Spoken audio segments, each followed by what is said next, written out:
I live in a quiet neighborhood where most families decorate their homes for Christmas long before December even arrives. Mine was the only house that stayed dark.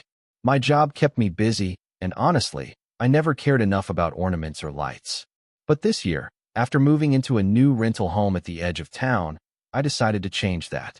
The previous owners had left a big box of Christmas decorations in the basement, so I figured I might as well use them. The house had that cold, hollow feel older homes have the kind that makes sound travel a little too well. On the first night, as I explored the basement, I felt something odd. Not fear, just watched. But I brushed it off as me being alone in a new place. Inside the box were tangled string lights, plastic ornaments, and a handful of old ceramic figurines that looked handmade. They were slightly chipped, with faces painted in the kind of detail that was almost unsettling. Still, I put them on the porch because they gave the house a vintage charm. The next day after work, I noticed something strange. One of the figurines' small, bearded man holding a lantern wasn't where I left it. I had placed him on the far right of the porch, but now he was cantered, standing directly in front of the door, lantern tilted upward as if pointing at me. I assumed the wind knocked it over or a neighborhood kid moved it. But when I picked it up, I realized it wasn't ceramic like the others. It was heavier, colder. The face was carved differently too, almost realistic. The beard had texture like tiny, uneven grooves. The eyes were the part that bothered me the most, gray, glossy, reflective, like real eyes. I put it back in its original place and went inside, telling myself I was overthinking. That night, around 2 a.m., the porch motion sensor light kept turning on. At first, every 10 minutes. Then every 3. Then every time I blinked, it seemed. Irritated, I finally pulled back the curtain to see what was triggering it. Nothing was there. Except, the lantern figurine was closer to the door again. I stared at it, confused. It had moved at least 3 feet. I opened the door, picked it up, and placed it firmly back where I wanted it. I even pushed it down into the snow to anchor it. 20 minutes later, the motion sensor went on again. This time, when I checked the window, I didn't see the figurine at all. It wasn't where I placed it. It wasn't on the porch. I stepped outside with my phone flashlight sweeping over the snow. The footsteps around the porch were mine. But off the steps, further in the yard, there was a new trail, tiny prints, like the size of a small child's feet. Bare feet. They led around the house, then vanished. I didn't sleep afterward. The next morning, I called the landlord and asked about the previous owners. She paused on the phone before telling me the house had belonged to an older couple. Their grown son, who had severe mental health issues, went missing 6 years ago during December. Search parties combed the woods. Police searched neighboring towns. Nothing. They found only his clothes and a lantern he was known to carry everywhere. "Why do you ask?" she finally said. "No reason." I lied. I threw all the old decorations out that morning, lights, ornaments, even the box. But the figurine wasn't there. It wasn't anywhere. I searched the house top to bottom, thinking maybe I accidentally brought it inside, but nothing turned up. That night, I woke around 3 a.m. to a slow, steady creaking sound, my front porch board shifting under someone's weight. I grabbed my phone and crept to the living room. When I peeked through the curtains, my breath caught in my throat. The figurine was back, but it wasn't on the porch. It was pressed against the glass, lantern arm raised, its gray eyes staring into mine. I stumbled backward and grabbed a kitchen knife, though I didn't know what good it would do. The motion sensor light flicked on, illuminating the figurine. And that's when I saw something I still can't explain. The snow around it melted in a circle. Steam rose lightly from the ground. And as I watched frozen in place, the figurine blinked. It was slow. A long, deliberate blink. I shut the curtain and stepped away, heart slamming in my chest. Then came the tapping. Slow at first, then more frantic, like someone drumming their fingers across glass. I ran to my bedroom, locked the door, and grabbed my phone to call 911. While the phone rang, I heard the unmistakable sound of the front door handle twisting. Not rattling, not shaking, turning. Softly, curiously. It stopped only when the operator answered. I explained everything. A patrol car arrived 10 minutes later. The officers found the figurine on the porch again, but it wasn't pressed against the glass. It wasn't even upright. It was face down, like someone had dropped it. They checked the yard and found more prints, bare feet, small, leading toward the woods behind the house. But no person. They told me the figurine looked like handmade folk art. Probably expensive. They asked why I threw it out if it was valuable. I didn't know how to explain. I moved out 2 weeks later. On my last day at the house, I found something new on the porch. A fresh set of footprints, leading from the woods to my door. Next to them sat the figurine, upright, lantern raised. And someone had carved something into the wood beneath it. Bring him back. I didn't take the figurine with me.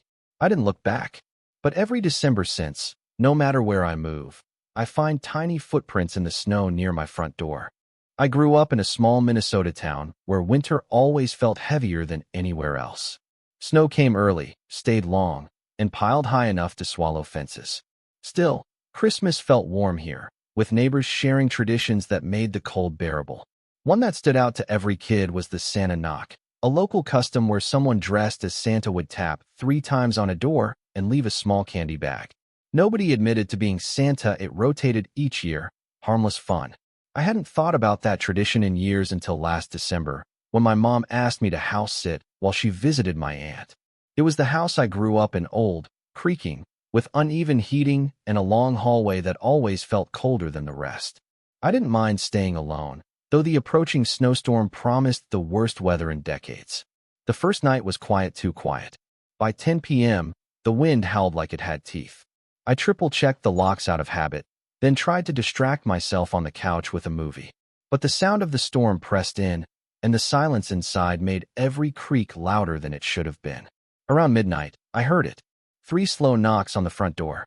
My heart jumped. It was Christmas Eve. Yes, but the tradition hadn't been done for years, and no one should have been outside in that storm. I muted the TV and waited, breath caught in my chest. Another minute passed. I approached the door, careful, and peeked through the peephole. No one. Just the white-out snow blowing sideways across the yard. I opened the door a crack to check the ground. A small red candy bag lay in the snow, one used during the Santa knock tradition. Inside were 3 peppermints and a folded piece of paper. The handwriting looked childish. It read simply, "You grew up." A chill ran through me, unrelated to the cold. The next morning, the storm worsened. Visibility was almost zero. I managed to call my mom, asking if any neighbors revived the old tradition. She said no, everyone was too old or too busy now. Nobody would be out in that weather. Still, the candy bag sat on the counter, a silent warning I couldn't ignore. By evening, the snow hammered the windows. I pulled the curtains to avoid looking outside and tried to relax with coffee. Every sound, creaks, thumps, the whine of the wind, made me jump. Then, around 11:40 p.m., I heard it again. 3 knocks. Slower, heavier, deliberate. I froze, telling myself not to investigate. Curiosity won. Through the peephole, I saw someone standing there, not at the door, maybe 6 feet back. A figure in a Santa suit, faded, dirty, uneven beard. Completely rigid, hands at its sides, unmoving. I whispered, "This has to be a prank," but my gut told me it wasn't. Something about the posture was unnatural, wrong. Slowly, the figure raised a hand and beckoned me to come outside. My stomach dropped. I stepped back, tripping over an umbrella stand. When I stood again and looked through the peephole, it was gone. But another candy bag had appeared on the porch. I didn't open the door this time. I grabbed my phone. No signal. Landline. Dead too. I felt trapped, a prisoner in my own childhood home. At 2 a.m., I heard footsteps on the roof, slow, dragging, heavy. The sound moved across the house, then stopped above the hallway. Childhood memories of my brother claiming he heard Santa on the roof returned. I laughed then. Now, I wasn't laughing. The footsteps shifted, as if someone were climbing down. I backed into the bathroom, locked the door, and gripped a plunger like it would help. Morning light brought no relief. The house was silent, too silent. I cautiously went outside. The candy bag remained on the porch. Inside was a new note. "Let me in next time." My hands shook. I called my mom, line barely working. I told her I wasn't staying another night, storm or not. I packed and left with the roads half blocked by snowbanks. That night, I slept at my apartment. Quiet. Safe, or so I thought. No knocks, no footsteps. But a lingering sense of being watched stayed with me. 3 days later, after the storm cleared, I returned to drop off my mom's keys. Something was waiting.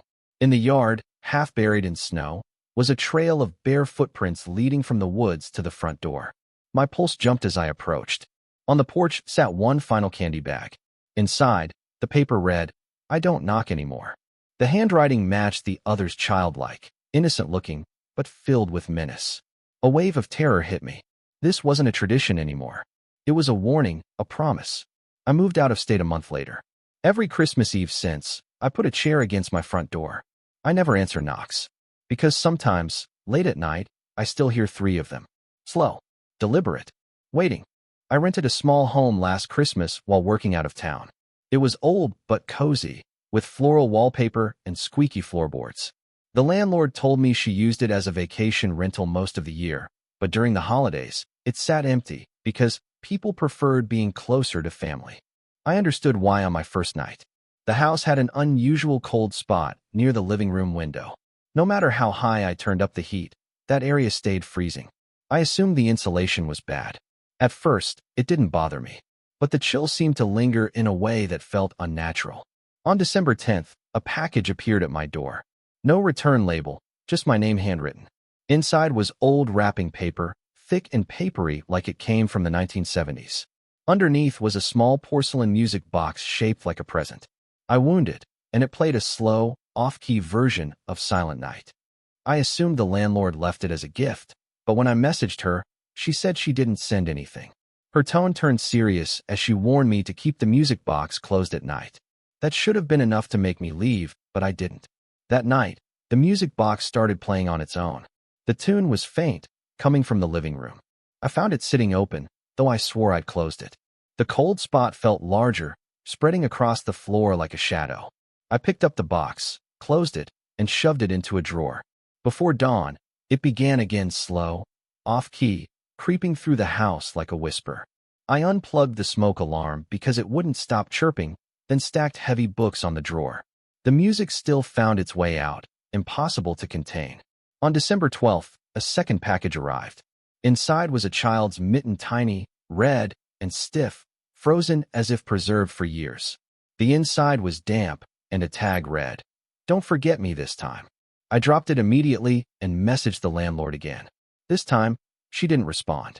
Over the next few days, more packages appeared. One contained an old photograph of a little girl in front of the house back when it had been pale blue. Another had a wax candle shaped like a small hand. Yet another contained torn, patterned fabric, darkly stained. Each package was more disturbing than the last. By December 15th, I couldn't sleep. The music box played nightly, no matter where I hid it. The cold spot expanded, and half the living room felt like a freezer. The house seemed to pulse with its own sinister rhythm. I was trapped in its silence and shadows. On December 17th, I found my first package already inside the house. I hadn't heard the door open. Locks were still bolted. On the kitchen table, the box rested with a single piece of paper, almost ready to unwrap. A wave of dread swept over me. I finally called the landlord from a new number. She answered immediately, voice shaking. She told me about 1984 a mother and her 5-year-old daughter, Clara, had lived in the house. One Christmas Eve, the mother woke to find the door wide open and snow covering the kitchen floor. Clara was gone. Only the music box played on the rug. The police found small footprints leading to the woods. Weeks of searching yielded nothing. The mother never recovered and moved away. Subsequent owners reported similar events. Gifts appearing in December, the music box showing up, the cold spot expanding, and eventually, knocking inside the house. The landlord ended her story firmly. "Leave now and don't take anything, especially the box." I didn't need more convincing. I grabbed my bags and ran to the door. But a final package awaited me on the porch, larger than the others, wrapped neatly with my name in thick black ink. I didn't want to touch it, but as I stepped over it, the box shifted, not sliding, moving from something inside. I bolted to my car and sped off. That night, in a hotel, I got a security camera notification from the rental. On the feed, the large package I left behind slowly unfolded itself, wrapping paper peeling back like fingers undoing a gift. The lid lifted, and a small, pale, child-sized hand reached out and rested on the porch. I didn't return. A year later, a new package appeared at my apartment. Same handwriting, same 1970s wrapping paper. A note read, "You forgot to finish unwrapping me.